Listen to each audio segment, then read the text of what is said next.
It was the dawn of the third age of podcasts, 10 years after the Rogan-Marin War. The Babylon Project was a dream given form. Its goal, to prevent bankruptcy by creating a Patreon where humans and aliens could discuss pros and cons peacefully. It's a port of call, home away from home for nerds, hipsters, pop culturists, and web sleuths. Humans and aliens wrapped in 2,500,000 downloads of thrilling entertainment. All alone in the basement. It can be a dangerous place, but it's our last, best hope for fame. This is a story of the last of the Babylon podcasts. The year is 2021. The name of the cast is Babylon 5.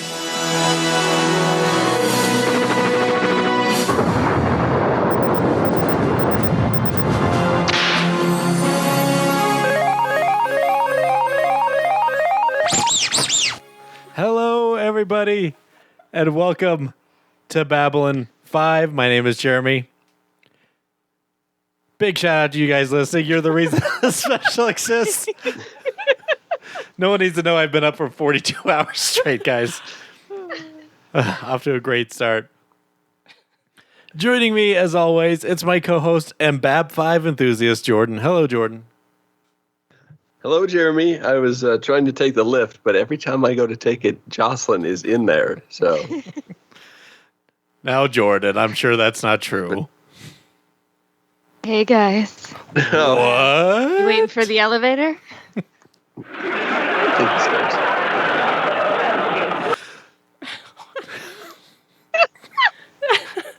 Next up, we have our new arrivals to the world of Babylon 5. First up, it's Jocelyn. Hello, Jocelyn. Hey, Jeremy, you're coming in loud and clear across this Babcom connection. It's a pretty solid communication provider there. That's right. Babcom out. Here it is. And also, sitting next to me, it's my wife, Chelsea. Hi, Chelsea. Hi, Jeremy, and Jocelyn, and Jordan. When do we get to stop being referred to as new? I don't know. It has been a year, but Yeah. but in that year, we've only done like 4 episodes. It doesn't so matter. okay. It doesn't matter. I say But they felt like so much more. At least 42. a lifetime. I say season 2. You guys get promoted. Why are you in charge of that? Okay. Because I'm in charge. Is that what you think? No.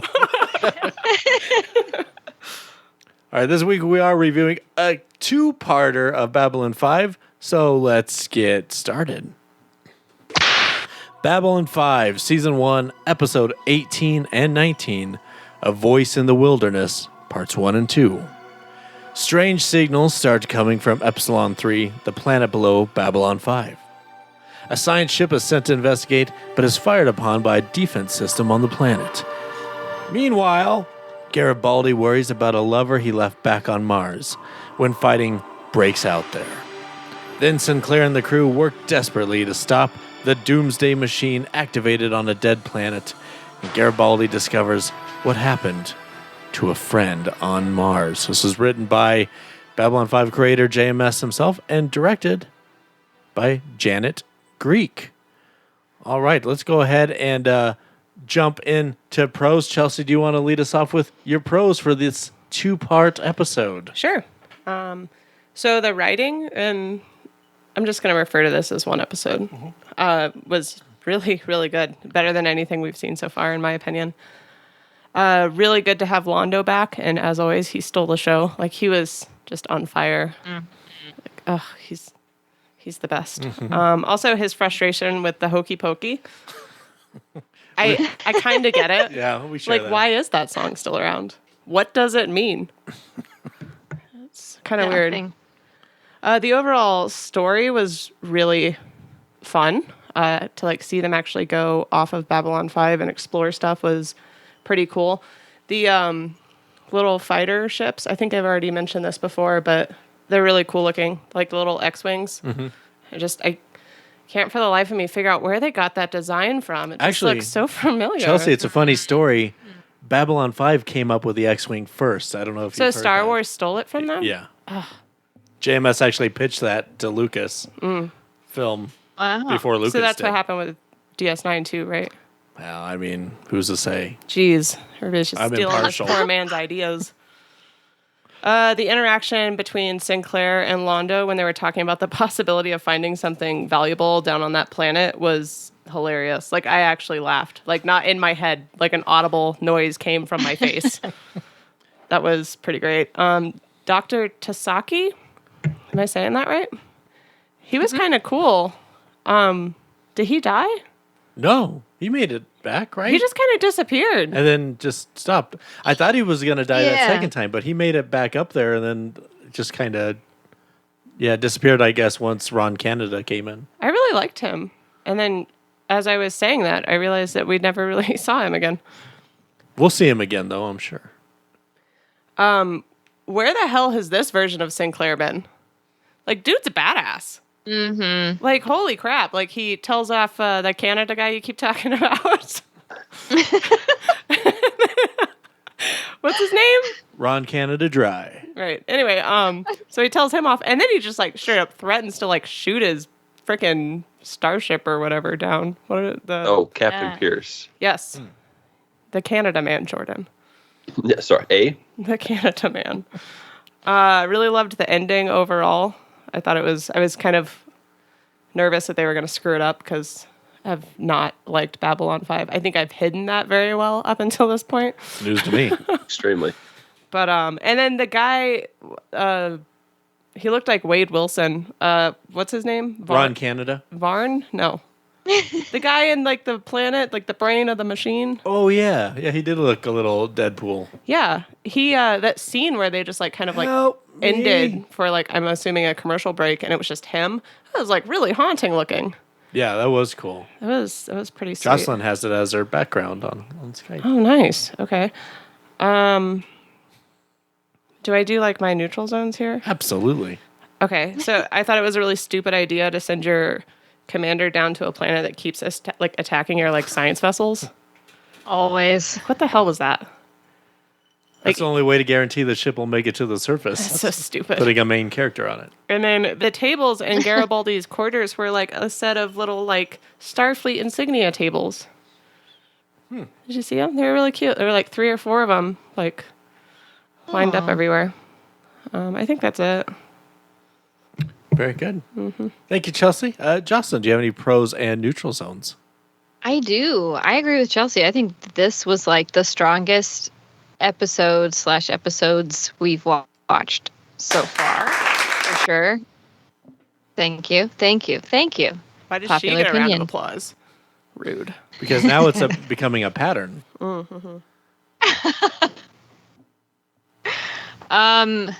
Again, like Chelsea mentioned, Count Londo, the space vampire, is back. He's in rare form. He's very entertaining. He's got some of the best lines this episode, this season, even. Speaking of the lines, there were like a couple parts that in true B5 form were kind of expositional, like, oh, that's right, Sinclair, you did grow up on Mars, and that's where you had this experience, and it's why you overcompensate at times with your, like, okay, thank you, Ivanova, we've got that backstory now. But there were also some excellent other lines, like, for example, a half-truth is the worst kind of lie. I thought that was pretty good. Dr. Tasaki saying, what better way to go out than in the cause of advancing scientific knowledge? Man, find me an epidemiologist who cannot relate to that right now.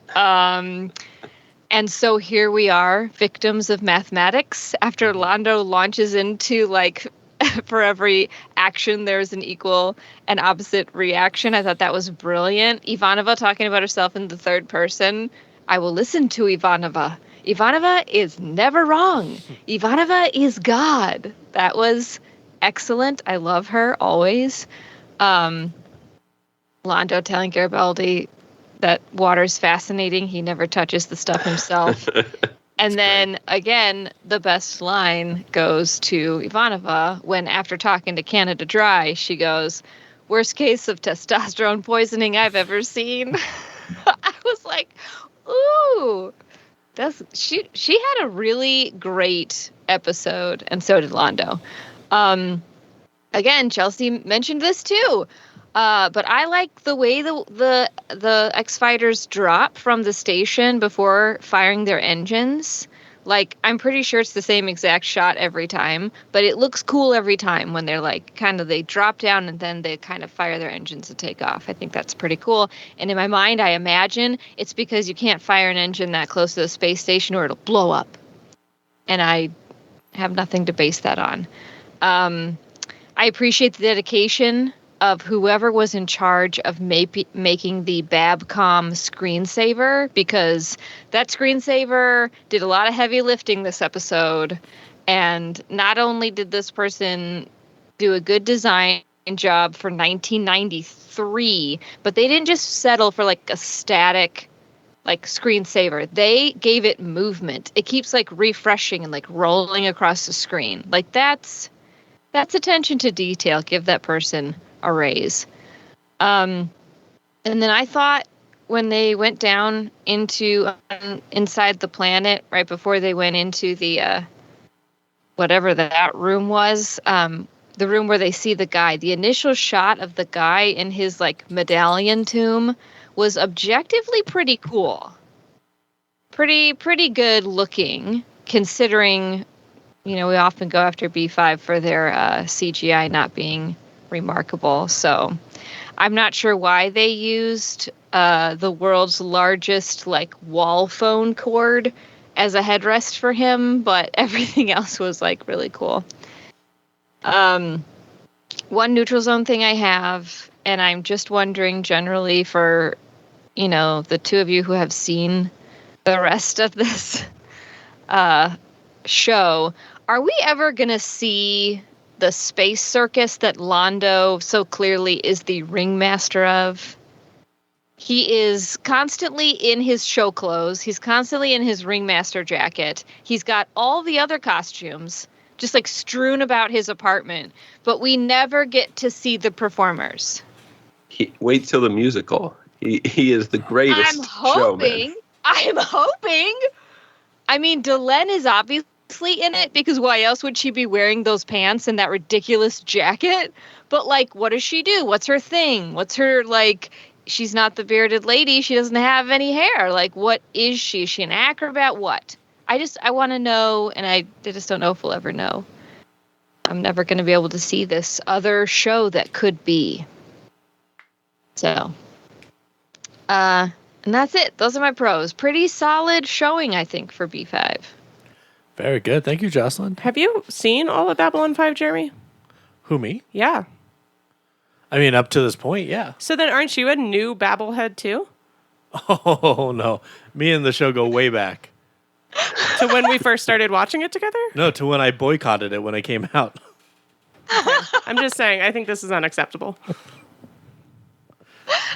A long history with it, so I'm a Chelsea old pro. wants to review our contract. Yeah, what the heck? She's not wrong. You just like start off as the CEO and we're like the interns and you haven't seen any more than we have. It was I treated it kind of like the way I did with Voyager, unfortunately. I would like tune in 2 or 3 times a season and be like, and tune back out. Mm-hmm. But, I'm sure we'll see. Just like what happened through watching Voyager and Star Trek Wars, I missed a lot of great episodes doing that. And, I'm sure that's going to happen here too. It was like a politician's answer. You did not answer my question. You didn't even like come close. All right. No further questions at this time. Thank you all for being here. Good night. Talk to the press secretary. God bless America.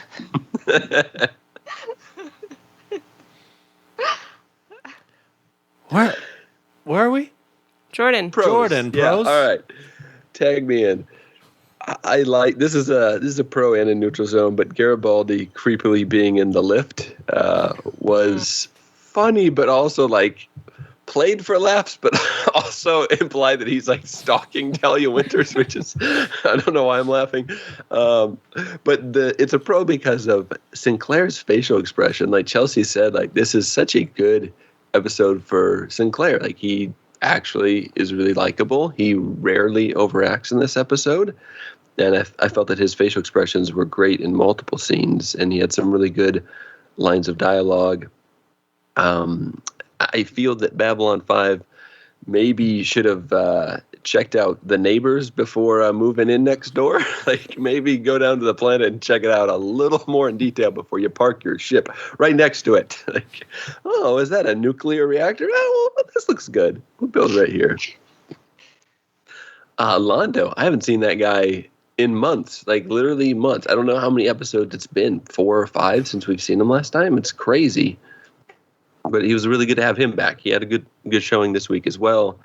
I love the scene where he uses Garibaldi essentially to get a free drink. You think he's being this super nice guy, and then he walks off and was like, hey, someone's got to pay for that. And Garibaldi's like, dang it. So always strings attached with Londo. They mention the jump gate fees, kind of a brief scene where Sinclair is bartering with Londo. He's like, yeah, that's fair. And it's just cool to like be in a future where I can understand it more, to where there's politics more involved. People are jerks. It just feels so much more human than Star Trek at times, as far as the way that people act, the way that governments act, and all the politicking that goes on. And in conjunction with that, the Mars politics and the uprising of free Mars that we get to see, that'll play a bigger role going down the road. I love the Babylon 5 mantra, Ivanova is always right. That whole spiel that Jocelyn told us about, that was hilarious. And she had probably her strongest episode yet as well. And I think it really helped that it was a 2-parter, because we got to have a little bit more time with these characters, and we got to tell more than just like a 45-minute tight story. So aliens talking about how strange humans are. I always love that. That's something that Babylon 5 does extremely well, where Londo said he's been studying the hokey pokey. And Delen's like, I see we've come at a bad time. He's like, no, I'll make you a cup of hot jala. Like, just everything about Londo is just so funny. Sinclair is not taking crap from anyone in this episode. Like, he's even making crap up about a jamming device that doesn't exist. I thought that was cool just to buy time. Earth claiming land that doesn't belong to them. That sounds familiar. This show is clearly science fiction. Like, What? The senior staff meeting, like, it's cool to just see the senior staff sit down and have a conversation. And Ivanova gets to have like her jacket partly off. It reminds me of kind of like the not the dress uniforms, but the uniforms in the Star Trek movies where it like flips open and they're always standing around with their little napkin holders open. But just her, Garibaldi, and Sinclair, like both being just Sinclair hearing them out and asking for suggestions. Just reminds me a little bit of like Picard sitting down with his staff.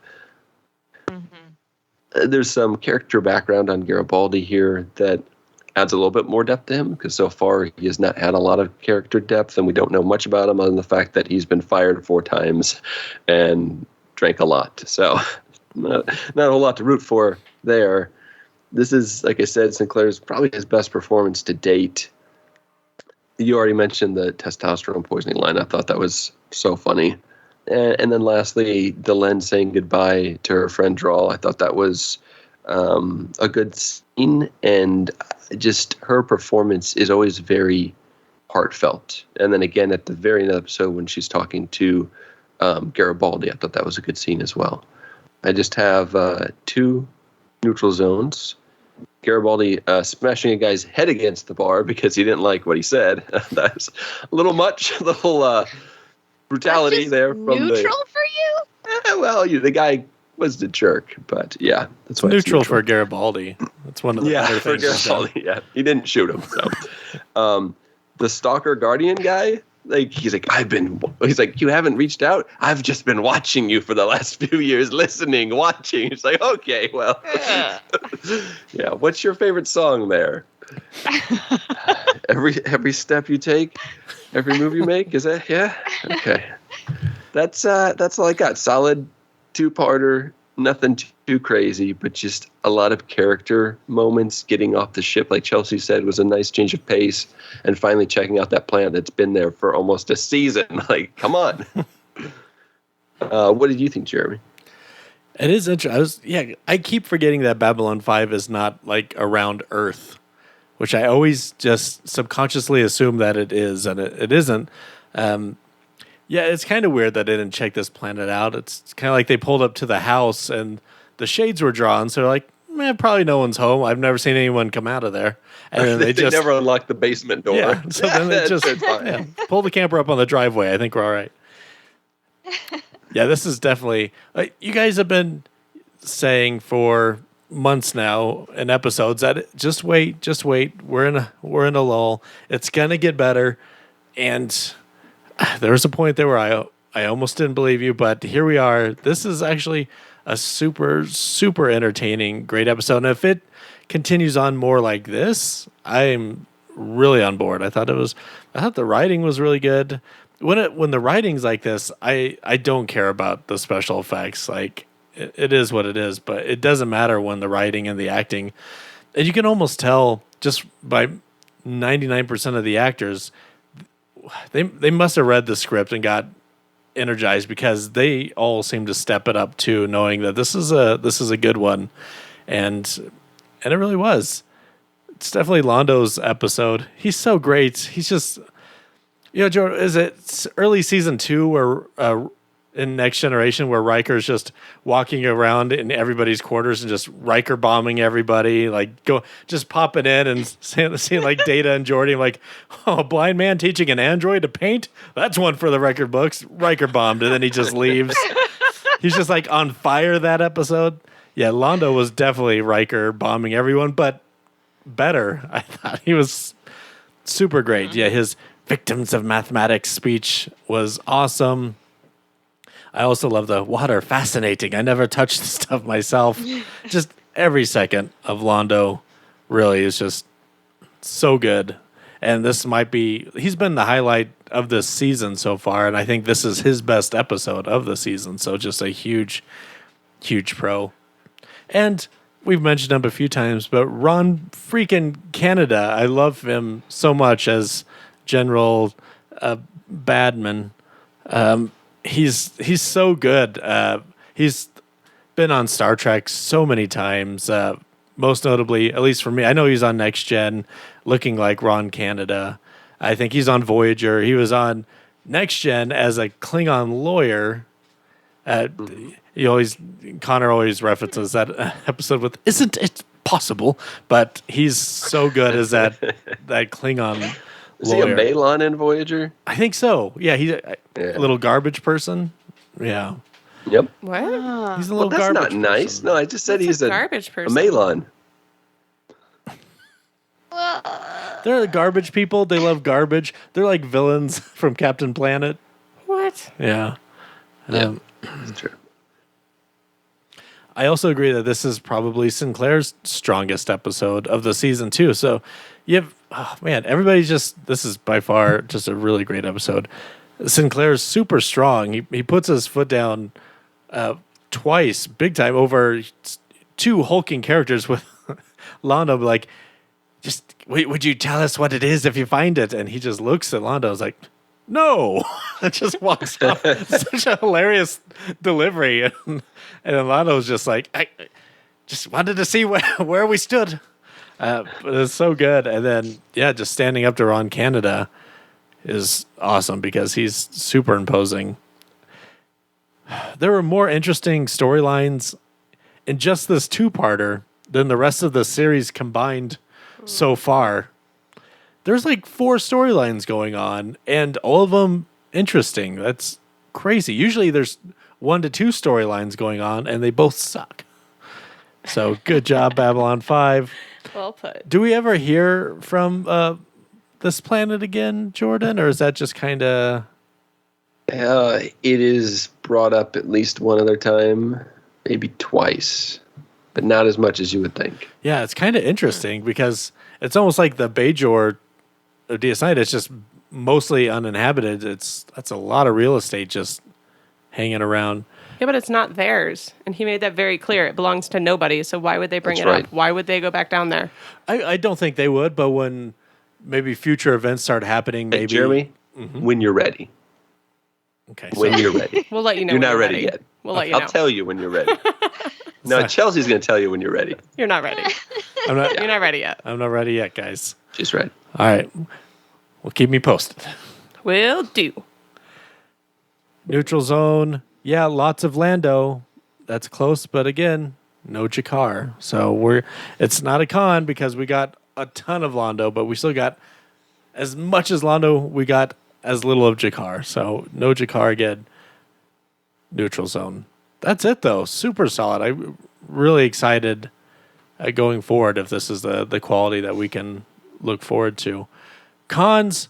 Chelsea, you got any cons? I do.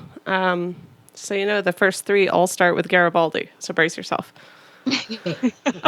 His smile in the lift is nightmare fuel. It's horrifying. Yeah. That man does not need to be Yeah. smiling. Especially That like is what every woman walking home after dark sees. Yeah, that's when you in get out her your pepper mind spray. When she hears It's like, ugh. footsteps behind Yeah, her. that's it. Yep. Scarabaldi. A balding, Yeah. middle-aged. Yeah. Also, I have Garibaldi as a real space Karen to the communication woman who couldn't get him a line to Mars. Like, dude, she Yes. can't do it. Back the fuck off. Things are happening. Sorry. Dude. He's the guy that uses like a discount or an expired coupon and then like loses his shit when he's turned down. That just makes my widow's peak grow. So angry. Garibaldi grabbing the blonde woman's arm. Like, Ooh. somebody Yes. needs to get this asshole reported to HR so he can maybe take some courses on how to not be a space prick. Because what the hell? Like, he was just absolutely disgusting. Like, gross. Ugh. Just gross. Yeah. On that note, I'll go ahead and do my one that I was saving for last. But also his friend on Mars. No, absolutely not. Girls like that don't even look at guys like Garibaldi. Absolutely not. No way in hell. That was the fakest part of the show. Also, super glad she was married because that bitch does not deserve happiness.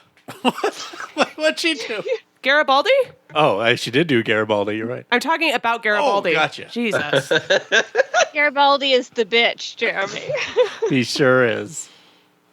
Do you love Chelsea though? Like, I was living for that moment because he's like, yeah, like been thinking about you for 2 years. Like, what do you say? You, me? And she's like, yeah, I'm married and we're Yeah. gonna have a kid. Like, I moved on super fast. Yeah, and then how petty is he, like, making fun of the kid's name? Shut up. I know. Good God, man. And Chelsea, you called that like a second Yeah, I before. was She's like, please oh, be I married. hope she's married. Please be married.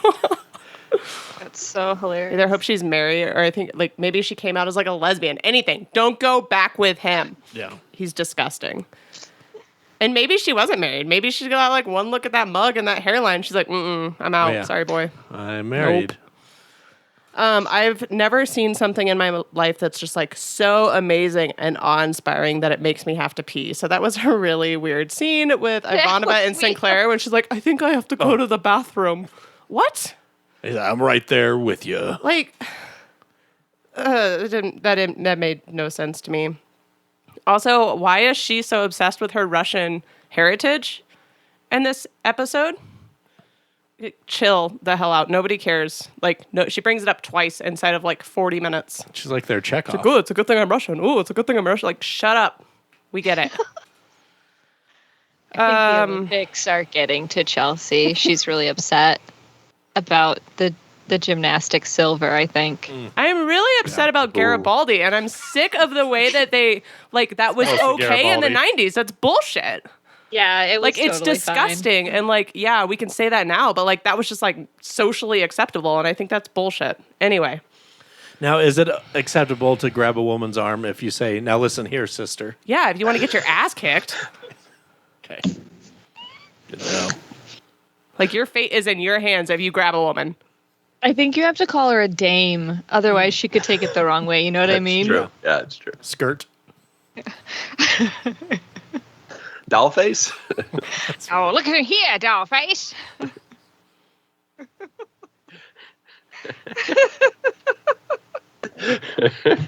It's never okay. You grab, but if that doesn't work, then you shake. That's the rule. Oh, yeah. Them the rules, Jeremy. The two-hander. Two hands for safety. But only when she's acting hysterical.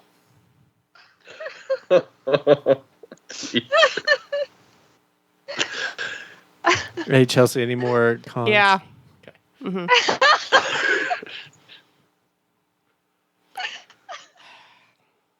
Notice my arms at my side. The scene where Sinclair turns to Ivanova and he's like, "Launch the fighters and fire at will," and she literally just turns around and shouts it a little bit louder to a completely fucking empty room. Like that killed me. I was like, what? Like, why couldn't he just do that? And she just like turned on like, the fire at will, and then like it like pans back and there's nobody in there. I'm like, oh well, that's gonna go places for sure. They're just sitting down low. That is a very weird command center. It was well, like why? Little bowls. Why couldn't he just? Why? Chain of command.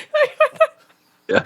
They just shout your commands in an empty room and then probably pissed when you get no results. All right, that's it for me.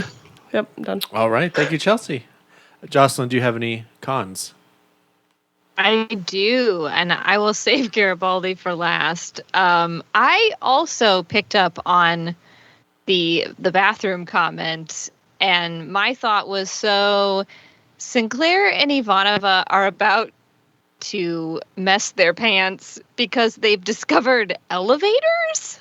Like, that's what we were looking at. We were looking at a Mall of America bank of elevators. And I get it. There's a Garibaldi inside each one. Each one. I remember the first time I saw those like freaky inside out elevators where like you can see all around them. So I get it. They're impressive, but I don't know that they're like that impressive. Not like pee your pants worthy. No, I don't think so. Very few things are. And I'm not. Yeah, I'm not sure peeing is what she was referring to, but, you know. I mean, yeah, but Part I'm gonna two. not think about that. Right. Like I'm tracking, but no. You get it. I'm picking up what you're throwing down. Yeah. Oh. Where is the sound effect for that, Jeremy? Uh-oh, we have a problem. You don't think they just like There it is. defecated somewhere off that bridge, right? Just like I think short-circuited they part of that must have. machine. Absolutely, they must I thought have. something was terribly wrong, but it looked disgusting. on Jeremy's face. He just couldn't find a sound bite.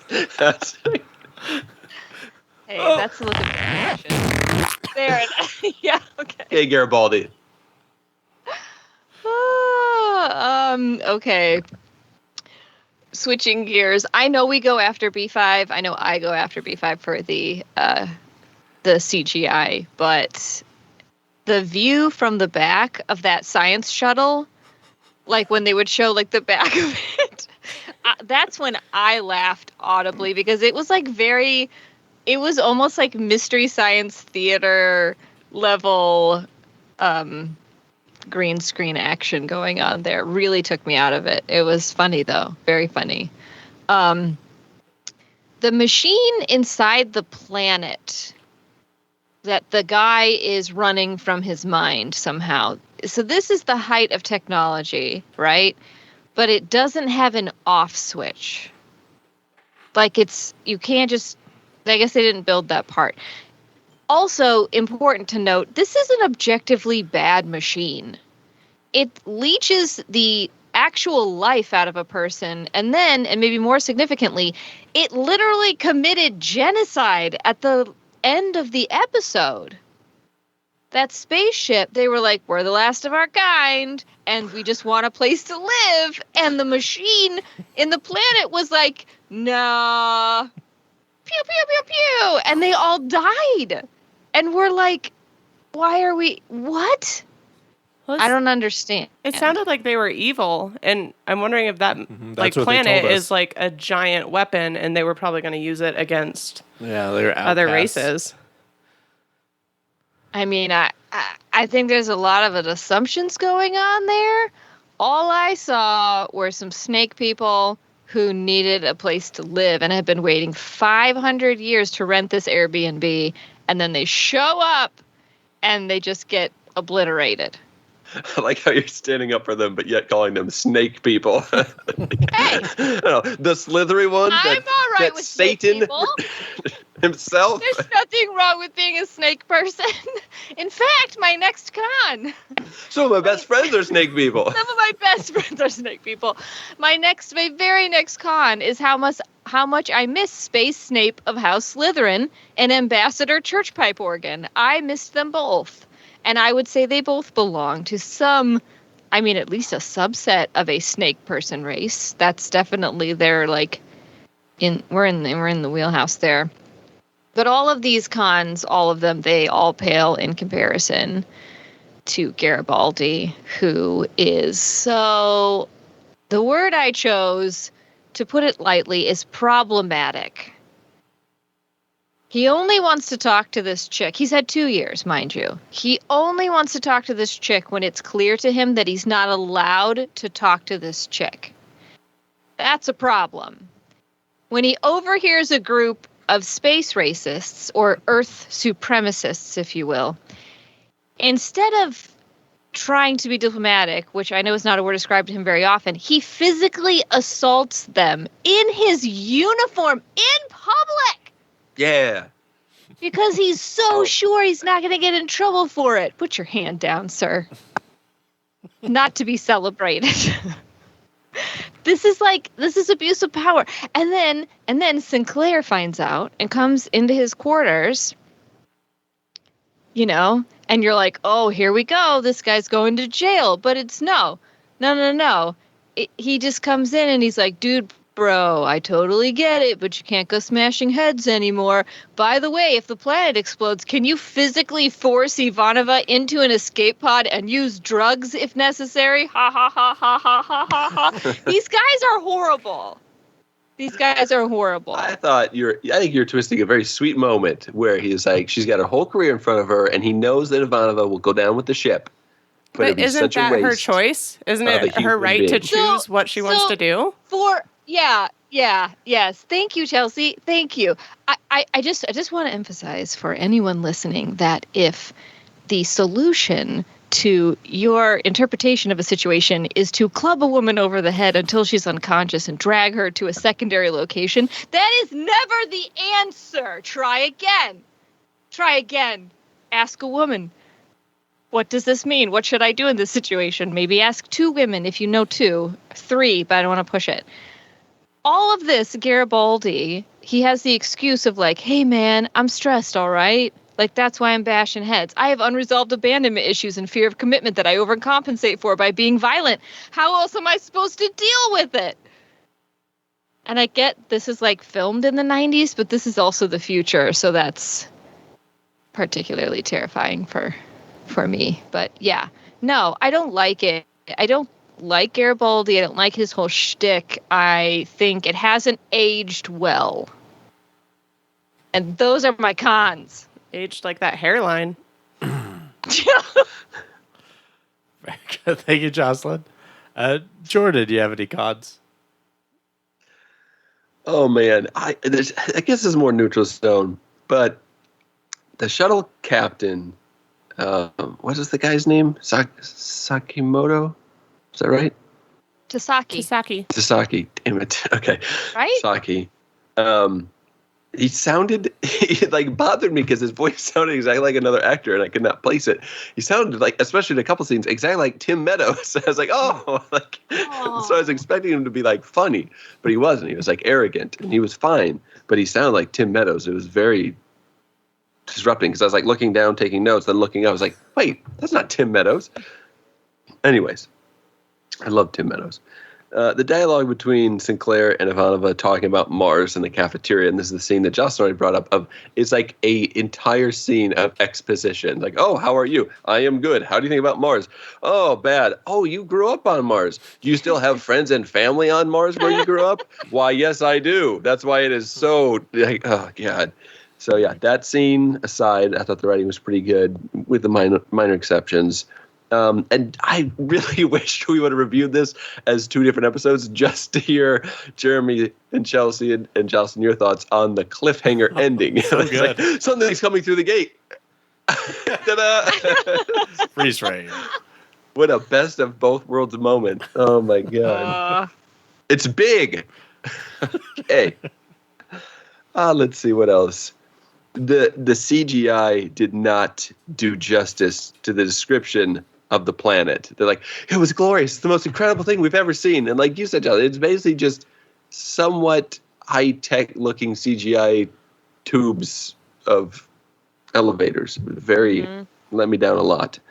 It's like the 90s version of that place where Professor X goes to mind meld, but then put some elevators in there.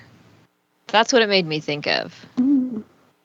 Yeah, but that had good effects once you put the helmet on. And no, like that was the good version. This would have been the bad version. It was supposed to be an ode to the movie Forbidden Planet, which we should review sometime. Oh.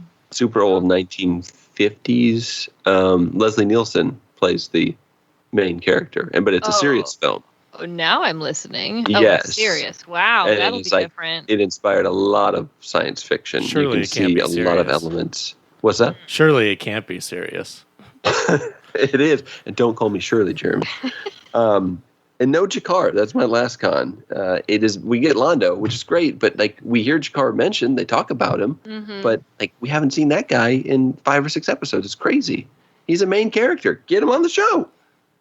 But that's all I got. Aside from Garibaldi being a creep, I think we already touched on that. So yeah, you guys touched on all my cons, so I'll just hit the one that no one has mentioned yet. How awful Garibaldi is. I'm surprised nobody else picked up on that. Yeah, he just continues to be a weak link. Weak link. Both apply. Even in an episode this week, we could tell everybody up their game after reading that script, except him, apparently. He's just always just one note. Old Dan Asteroid is just not my favorite.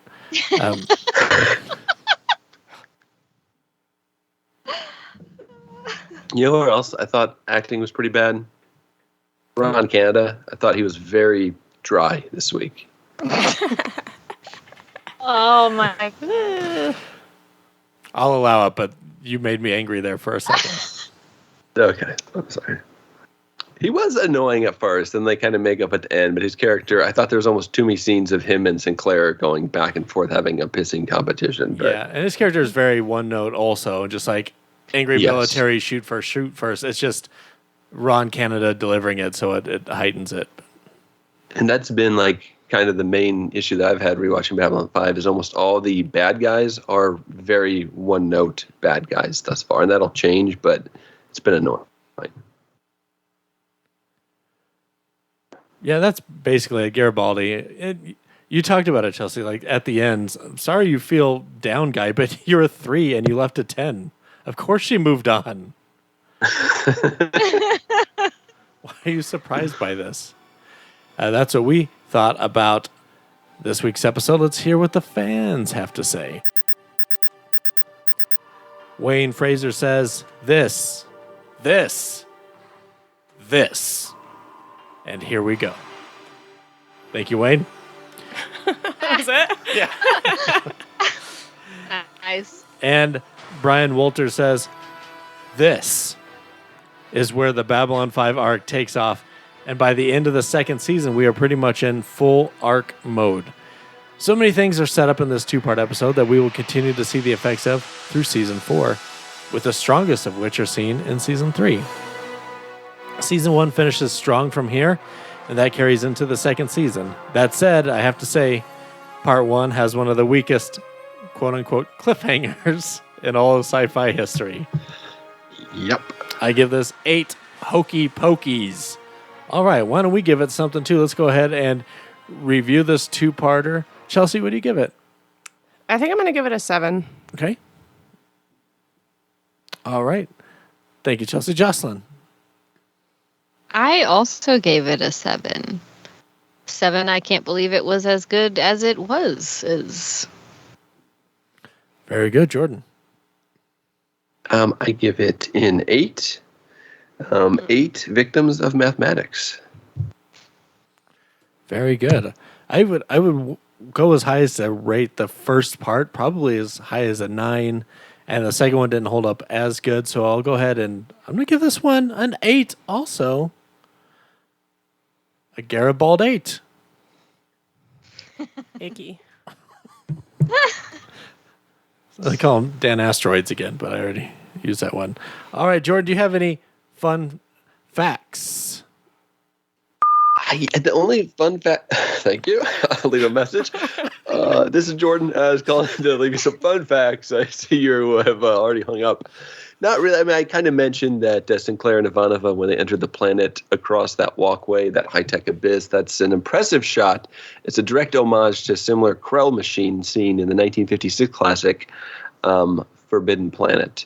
And everything else is kind of either spoilery, or if you want to read about how Garibaldi knows about the Psi Corps having a secret channel and a base, there's issues 5 through 8 of the Babylon 5 comic book, published by DC Comics, have the story.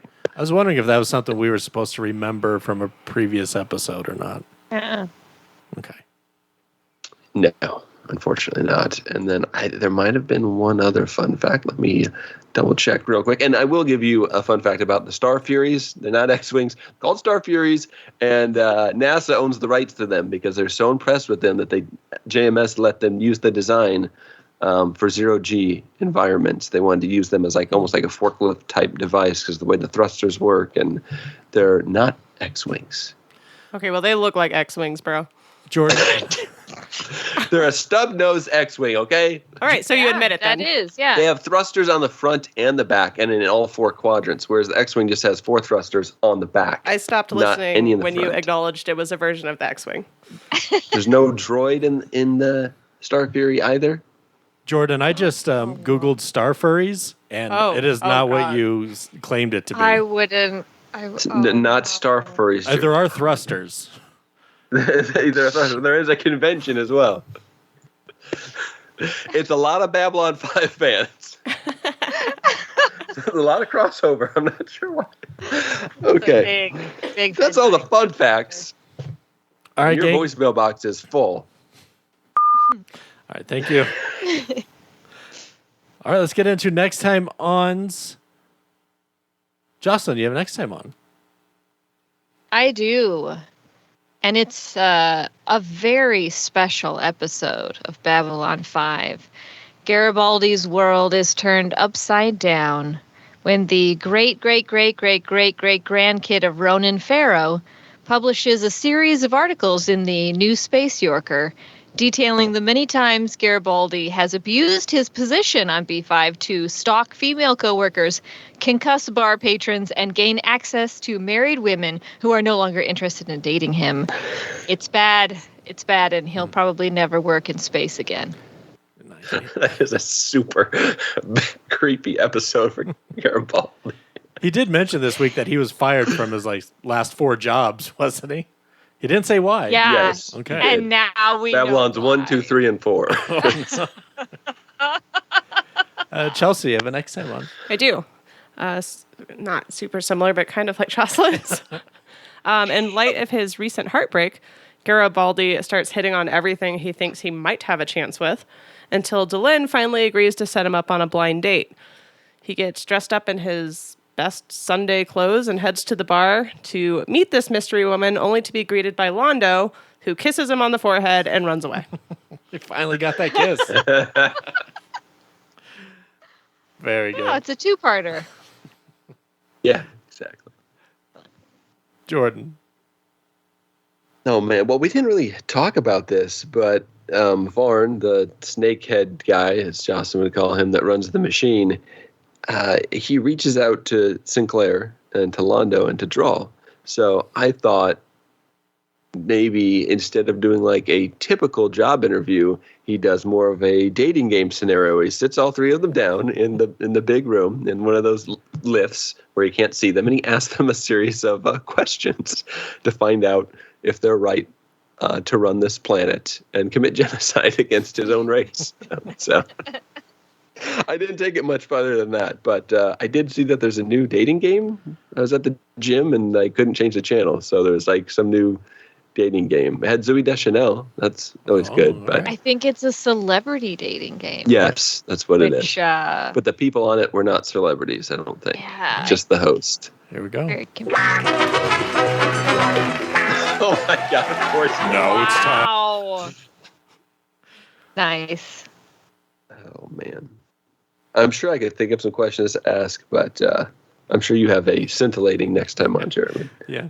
This question's for suitor number 3. I have an extended scene. Garrett Baldy actually dreams about how the conversation ended with his ex on Babcom, and it ended with her saying something like, Mr. Garibaldi, it's big. all right. So, the scores are tallied. Let's see if this week's episode could do better than a Babylon 5. A Voice in the Wilderness gets an average score of a Babylon 7.6.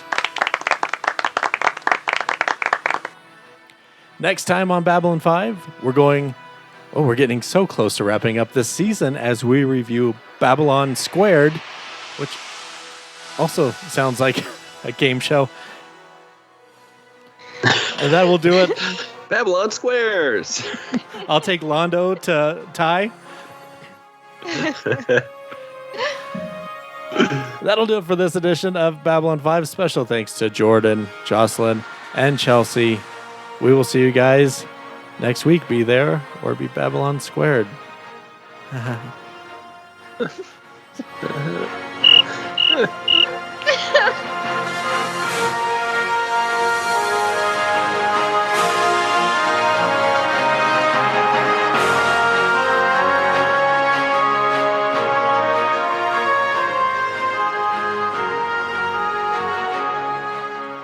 Thanks for listening to Star Trek Wars.